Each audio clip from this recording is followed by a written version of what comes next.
Bernard Gheorghe a fost primar al Târgu Mureșului între anii 1902 și 1913, iar mai apoi în perioada interbelică pentru alți 3 ani, din 1926 până în 1929.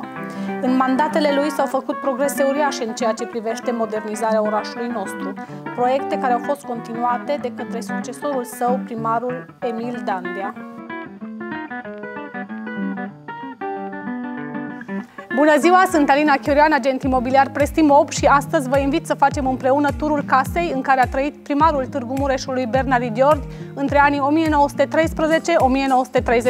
Haideți cu mine!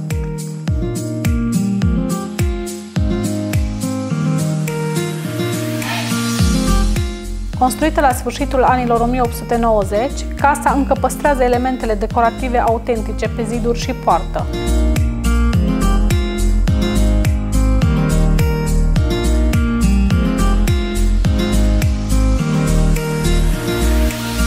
Balustradele scărilor și a balconului sunt din fier forjat, 100% autentice.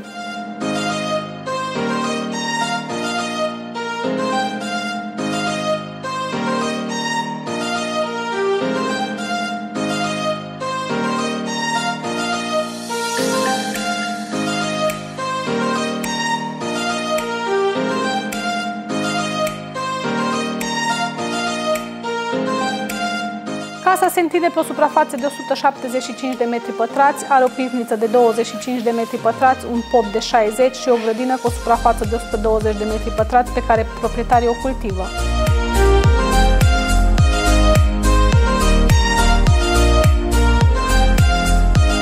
Este compartimentată astfel încât poate avea destinații multiple, poate fi folosită ca și locuință, spații pentru birouri, galerii de artă, etc.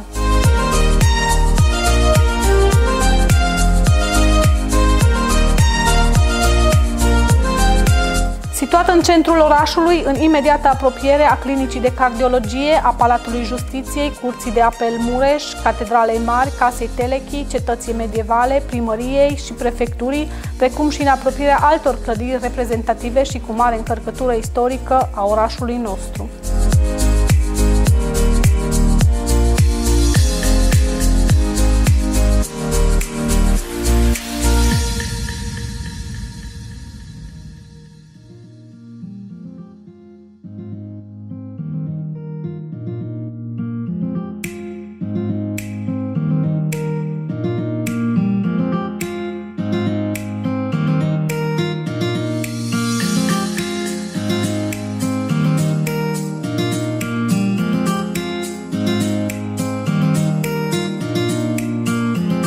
Sobele de teracotă construite în anul 1910 sunt adevărate bijuterii.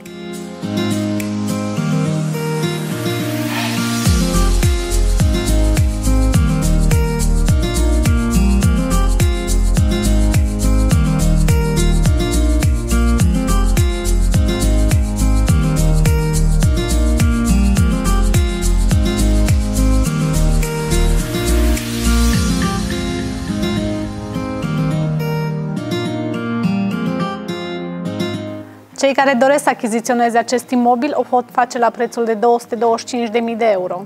A fost Alina Chiorian, agent imobiliar Prestimob.